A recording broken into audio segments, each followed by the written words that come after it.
आपण पाहत आहात आपल्या हक्काचे प्रतिध्वनी न्यूज। 23 तोळे सोने चोरणाऱ्या टोळीला पकडले। गांधीधाम बेंगळुरू एक्सप्रेस गाडी क्रमांक 16505 मध्ये प्रवास करणाऱ्या एका महिला प्रवाशाकडील उच्च किमतीचे सोन्याचे दागिने लंपास झालेल्या चोरी प्रकरणाचा तपास वेगाने उलगडत पुणे विभागाच्या रेल्वे संरक्षण दल, आरपीएफ गुन्हे गुप्तचर शाखा, सीआयबी पीए तेजस्विनी, सीपीडीएस पथक, स्थानिक गुन्हे शाखा एलसीबी पुणे आणि रेल्वे पोलीस जीआरपी मिरज यांच्या संयुक्त कारवाईतून कुख्यात सासी टोळीतील 5 सदस्यांना अटक करण्यात आली आहे। 26 नोव्हेंबर 2025 रोजी सांगली मिरज दरम्यान ही घटना घडली होती। या प्रकरणी रेल्वे पोलीस स्टेशन मिरज येथे गुन्हा क्रमांक 117/2025 कलम 303 व 305 सी अंतर्गत गुन्हा दाखल करण्यात आला। सदर महिला प्रवाशाच्या बॅगेत ठेवलेले सुमारे 233 ग्रॅम म्हणजे 23.8 तोळे सोन्याचे दागिने चोरीस गेले होते। तक्रारीनंतर आरपीएफ जीआरपीने तपासाची चक्रे फिरवली।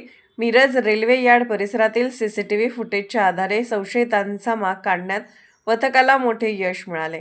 त्यानंतर तांत्रिक विश्लेषण, मोबाईल लोकेशन व गुप्तचर माहितीच्या आधारे तपास सांगली, कोल्हापूर आणि पुढे गोवा विमानतळापर्यंत पोहोचला। संशयितांना 30 नोव्हेंबर 2025 रोजी गोवा ते नवी मुंबई 6E542 या फ्लाईटने प्रवास केल्याची माहिती मिळताच पुणे आरपीएफ जीआरपी पुणे व दिल्ली गुन्हे शाखेच्या समन्वित कारवाईतून सर्व संशयितांना नवी दिल्ली रेल्वे स्थानकात ताब्यात घेण्यात आले। त्यानंतर संशयितांना पुण्यात आणून जीआरपी मिरजच्या ताब्यात देण्यात आले। चौकशीत आरोपींनी गुन्ह्याची कबुली दिली असून चोरी गेलेले सोन्याचे दागिने जप्त करण्याचे काम सुरू आहे। पोलिसांना अद्याप सोन्याचे जिन्नस मिळालेले नाहीत। तसेच या प्रकरणात अजून 3 आरोपी असून त्यांचा शोध पोलीस घेत आहेत। पुढील तपास जीआरपी मिरजकडून सुरू आहे। अटक झालेल्या आरोपींची नावे अशी: कुलदीप 34, अजय 36, जिंद हरियाणा, अमित कुमार 35, मोनू 32, भिवानी हरियाणा, हवासिंह 65, जिद हरियाणा।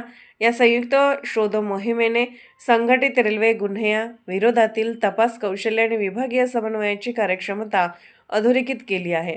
प्रवासी सुरक्षेबाबत आरपीएफ जीआरपी पथकाची तत्परता आणि दक्षता या प्रकरणामुळे पुन्हा एकदा सिद्ध झाली आहे।